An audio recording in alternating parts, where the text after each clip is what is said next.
Hi, I'm Mike Stanton here with BAM Chief Credit Officer Suzanne Finnegan. This is a BAM Credit Insights video about the Washington State Housing Commission's upcoming sale of approximately $520 million of senior and subordinate student housing revenue bonds to rebuild the Blakely and Laurel Villages student housing projects at the University of Washington.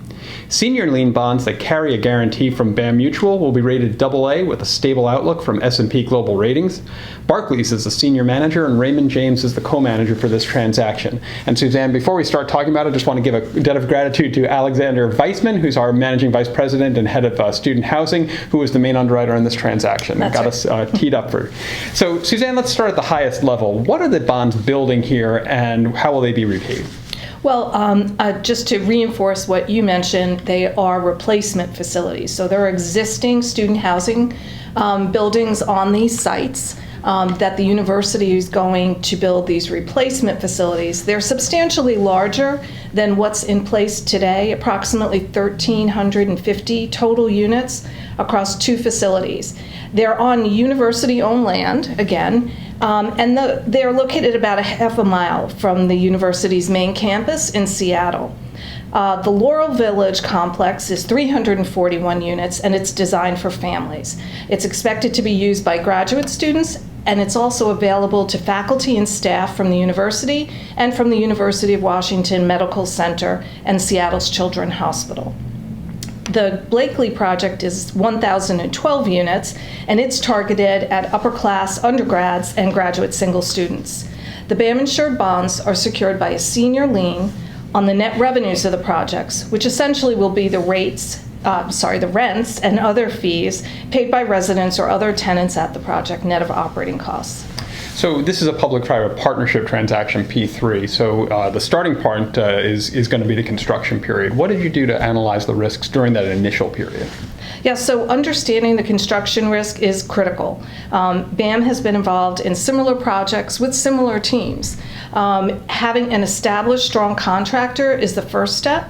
And we also reviewed to confirm that the construction timeline is reasonable and that the financing for the project will provide adequate reserves in case of unexpected costs. There is substantial capitalized interest built into the deal, as well as a very wholesome contingency reserve level. In addition, we also have a debt service reserve fund, so we feel that there are adequate reserves to protect against any unforeseen circumstances. And of course, BAM's surveillance department, as part of the insurance, is going to be monitoring the transaction from day one. I believe construction's slated to start this November 2025, with occupancy in 2028. That's right, and the two buildings will come online in two phases. So later in the project, once the project's up and running, what are the credit risks that you underwrote? So for the long term, we're looking at what is the demand for these facilities and what is the rent level that's required to support the transaction and how competitive is that in this market. The demand for housing in Seattle is very strong. You can see that in the incredibly low occupancy rates that are in this area of Seattle overall. These projects are very well located, as we said, a half a mile from campus. And there are other student housing projects also owned by the university that are much further away from campus. So this is really still all part of the college community. We look at the demand for the housing and the rents that are being projected, and then we can build the financial model that shows us how well this works.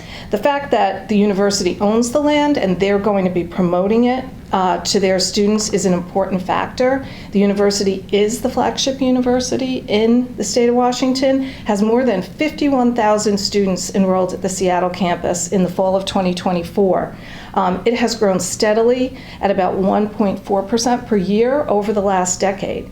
And I think the other thing that's important to note is that the university does get certain payments that come out of the bottom of the flow of funds here. So they have a very vested interest, besides from their reputation, but a monetary interest in the success of the project. Great observation. Well, thanks for your time today, Suzanne.